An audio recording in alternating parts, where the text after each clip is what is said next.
here is the house. I boarded it up, but somebody took it off of that one. Down over there. This thing was screwed shut. Okay, put a hole there.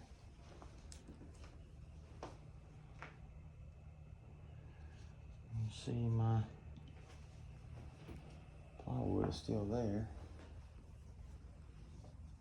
Okay, through the back.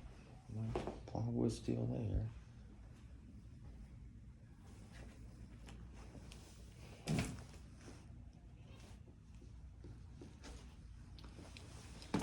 Why has that been taken off?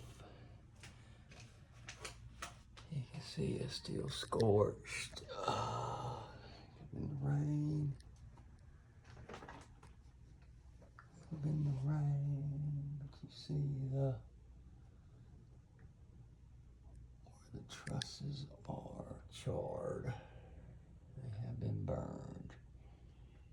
Bone in that middle section from that. That's the part that right here past the front door to the going towards Valdosta side. Oh, I'm trying to look up in there. Okay. And they never let me pull permits.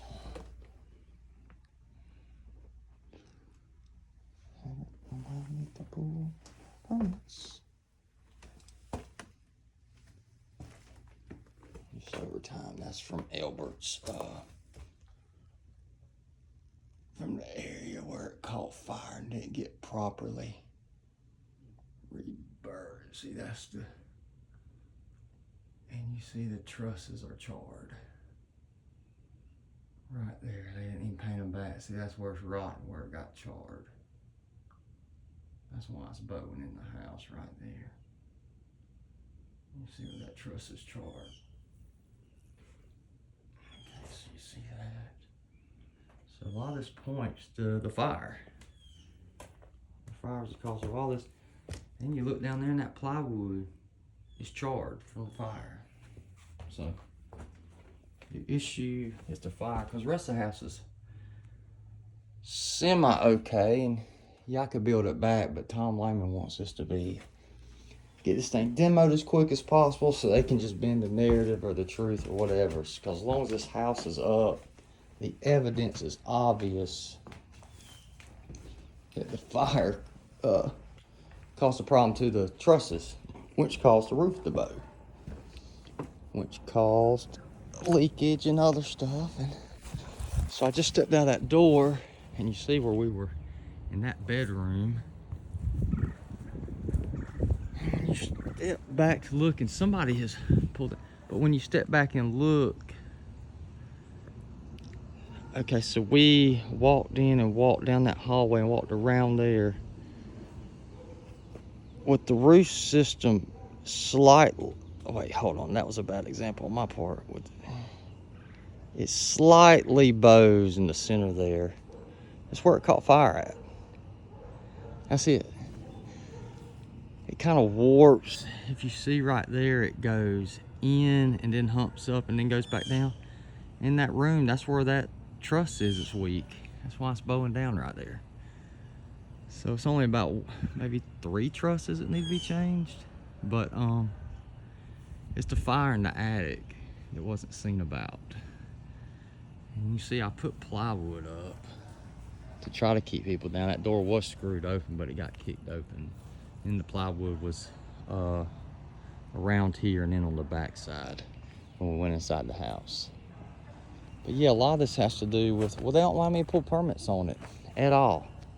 They allow me to board it up, that was it. So I bought this at a tax sale, and it was already structurally damaged from a fire caused by the previous dude. And somebody's saying he's at a loss, even though he was at prison when this was going on. He's done an affidavit that he's impoverished. So how's he gonna fix it? Get a loan out against a property to fix it? You know, I mean, he's got His property itself has a $200-something thousand judgment from the Department of Justice on it. Was he gonna sell it? Was he gonna rent it out? Was he gonna rent out a property and go back into real estate like that? Or was he wanting to put it in somebody else's name, which is why he never did a quiet title himself to dispute my my barment? Which he could have, he should have done. He don't want it back in his name, and he never did. That's why he sent me that simple quitclaim deed to quitclaim the deed, my interest to him, and then he turns around, quitclaims it to somebody else, and they do the barment off my position. And that's what ticked the attorney off here, who's carrying water for him, and the whole little cabal. But when you back up, you kind of see the structural sag a little bit.